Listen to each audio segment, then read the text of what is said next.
जो व्यक्ति केवल मंदिर में ईश्वर को देखता है और कहीं ईश्वर को नहीं देखता, वो पत्थर में ईश्वर को देखने वाला वो राख में आहुति करने जैसा काम कर रहा। जैसे राख में कोई हवन की सामग्री डाले, स्वाहा स्वाहा। तो सही क्या है? बोले पत्थर में भी ईश्वर को देखो, पर पत्थर में ईश्वर को दूसरे नंबर पे रखो। एक होता है जड़, एक होता है चेतन। आप लोग क्या है, जड़ हैं कि चेतन हैं? जोर से। जिसके अंदर चेतना है, शक्ति है देखने सुनने की, वो चेतन। तो आप क्या है? और पत्थर क्या है? जड़। वृक्ष क्या है? जोर से। चेतन। पक्षी क्या है? कौआ क्या है? मछली क्या है? बकरा क्या है? गाय क्या है? इस संसार में दो चीजें हैं, या तो जड़ है या तो चेतन है। हाँ या ना?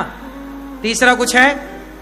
या तो जड़ होगा या तो सुनो, एक है जड़, ये वस्तु है जड़, ये वस्तु है, ये क्या है?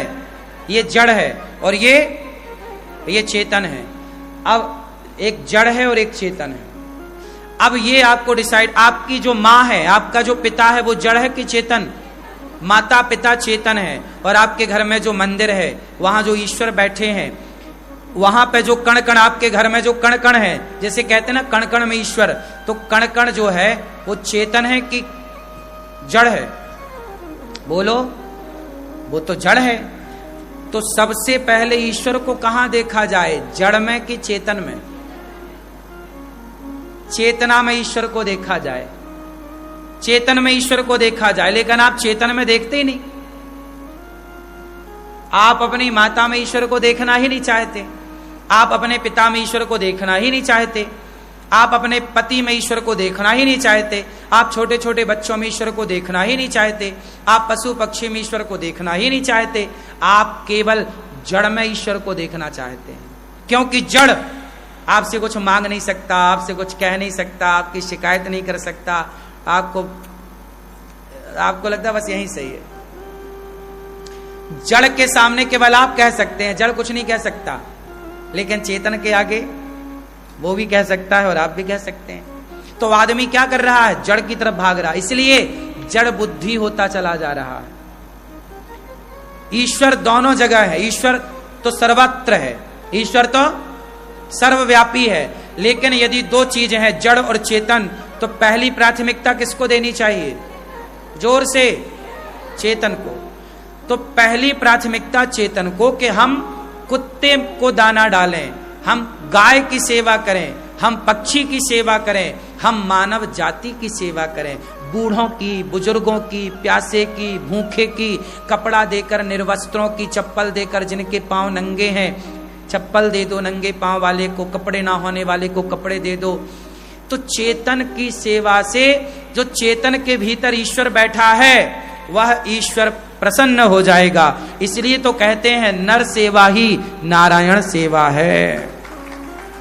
तो जो जड़ में ईश्वर को देखेगा वो चेतन में भी, जो चेतन में ईश्वर को देखेगा वो जड़ में भी ईश्वर को देख लेगा। अब सोचो कि तुम्हें जिंदा इंसान में तो भगवान दिखते नहीं, तो पत्थर में तुम्हें भगवान दिख जाएंगे? बोलो।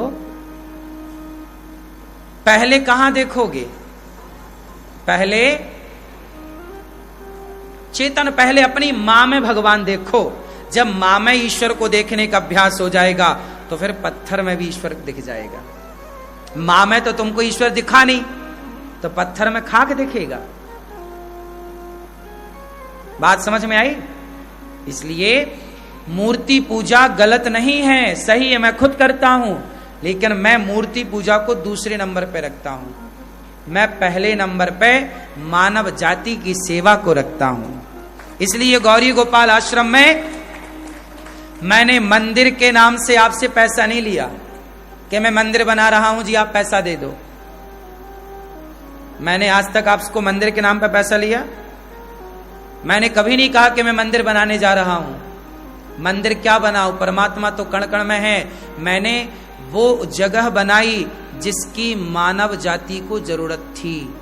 और वो वृद्ध माताएं जिनके अपनों ने सताया ठुकराया, उन माताओं को एक छत की जरूरत थी, तो उन माओं के लिए एक वृद्धाश्रम बनाने के लिए मैंने कहा कि आप सहयोग करो।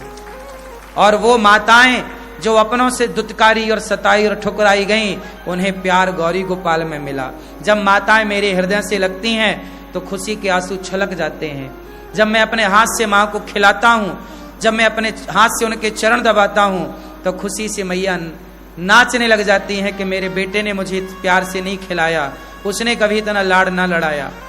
तो मुझे अच्छा लगता है कि जब ये माँ जो रोती रोती गौरी गोपाल में आई, जब वो हंसेंगी और मुस्कुराएंगी, तो बताओ क्या उनके भीतर बैठे परमात्मा ना मुस्कुरा रहे होंगे?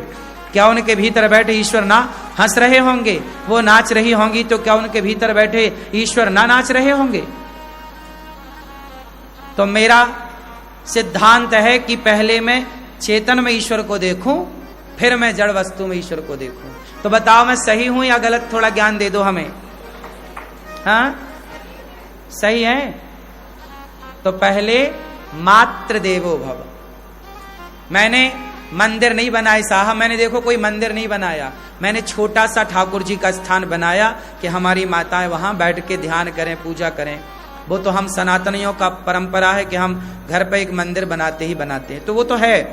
गौरी गोपाल मंदिर में गौरी गोपाल भगवान विराजे हैं, पर हमने भगवान के लिए जगह थोड़ी रखी है और वृद्ध माताओं के लिए जगह ज्यादा रखी है, क्योंकि हम भगवान को मंदिर में ही नहीं देखते, माओ के मन मंदिर में भी हम भगवान को देखते हैं। जितनी माँ है उतने मंदिर हैं।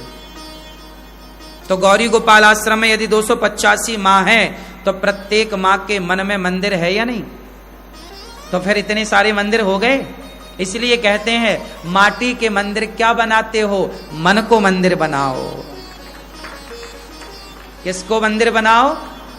मन को मंदिर बनाओ। अभी तुम्हारा मन कीचड़ है, कीचड़। अभी तुम्हारा मन क्या है? कीचड़, गंदगी में उलझा है। इस मन को मंदिर बनाओ। मंदिर मीन्स पवित्र बनाओ, पावन बनाओ। इसमें ईश्वर को बिठाओ मन मंदिर में, हृदय में। आंखें बंद हो तो गिरधर गोपाल नजर आए, आंखें खुले तो गिरधर गोपाल नजर आए। हर जीव में, हर प्राणी मात्र में कृष्ण ही कृष्ण हो, यही जीवन की सार्थकता है। अर्जुन ऐसे ही थे। भक्तों की बातें ऐसे ही होती हैं। इसलिए आप लोग बताओ कि दास अनिरुद्ध सही कर रहा है कि गलत कर रहा है? हमें मंदिर बनाने चाहिए? जरूरत है मंदिरों की? नहीं, मंदिर की जरूरत नहीं। इसलिए ये दास अनिरुद्ध ने मंदिर नहीं बनाया, गौरी गोपाल गुरुकुल बनाया कि बच्चे पढ़ सकें। क्या बनाया? गौरी गोपाल गुरुकुल बना। अभी 150 बच्चे पढ़ रहे हैं गौरी गोपाल गुरुकुल में। 150 बच्चे पढ़े, उनको पढ़ना, रहना, खाना, पढ़ना, लिखना सब फ्री है, सब कुछ। तो मैं 150 बच्चों की सेवा कर पा रहा हूं। यदि आपका आशीर्वाद रहा तो 200 बच्चों की भी कर पाऊंगा। आपका लाड़ आशीर्वाद मिला तो 500 बच्चों की भी हो पाएगी। सबके लिए तो पैसा लगता है ना मेरी मां। लेकिन एक बात बताएं, आपका धन पावन हो जाता है जब वो सेवा से जुड़ता है। गौरी गोपाल आश्रम को देखकर किस किस को शांति मिलती है, किस किस के हृदय में प्रसन्नता होती है कि यहां जो हो रहा है वो वाकई अच्छा है। क्या किस किस का राम राम ये कहता है? ये आप सही हाथ उठाए हैं कि झूठे उठाए हैं? सही, ठीक है। गौरी गोपाल आश्रम में सोचिए 150 बच्चे पढ़ते हैं गुरुकुल में। आप दर्शन कर लें, जो गौशाला है ना, जाके देखना गौशाला, वहीं पे गुरुकुल भी है, बच्चे पढ़ते हैं। 150 बच्चे। मेरे एक छोटे से प्रयास से यदि बच्चे पढ़ जाएं, गरीब परिवार के बच्चे हैं और वो, और क्या पढ़ते हैं? भारत की वो वैदिक परंपरा जो नष्ट की थी मुगलों ने, अंग्रेजों ने गुरुकुल उजाड़े, आज उन्हीं गुरुकुलों को बसाने का कार्य दास अनिरुद्ध कर रहा है कि गुरुकुल बने रहें। ये गुरुकुल के बच्चे हैं, आप जो टीवी पे देख रहे हैं। बच्चों को कभी बैग बांटा जाता है, कभी वस्त्र बांटे जाते हैं, कभी कुछ। आप लोग जो बांटते हैं तो वो बढ़ता है। तो आप लोग इन बच्चों को भी गोद लो कि एक बच्चे को हम पढ़ाएंगे, रहेगा गुरुकुल में, पर हमारी तरफ से बच्चे को 1 साल भर का भोजन हम देंगे, बच्चे की कॉपी किताब का हम सहयोग करेंगे। एक एक बच्चे की आप सेवा कर लेंगे तो बच्चे पढ़ जाएंगे। देखो, अभी तक आप लोग सोचते हैं अपने बारे में, किसके बारे में सोचते हैं? जोर से, अपने बारे में। अब सोचना है गौरी गोपाल आश्रम की सेवाओं के बारे में कि हमारी भी कुछ ना कुछ सेवा, हमारा भी धन इस सेवा से जुड़ जाए, इस सेवा से जुड़ जाए। क्योंकि आपका धन जब जुड़ता है तो वो कई गुना होके मिलता है। तो आप सभी बच्चों की सेवा से जुड़ें। गौरी गोपाल आश्रम में अखंड रसोई चलती है, कोई भी भक्त आता सबको पेट भर भोजन मिलता। अनुराधाचार्य जी का वीडियो देखने के लिए चैनल को सब्सक्राइब करें।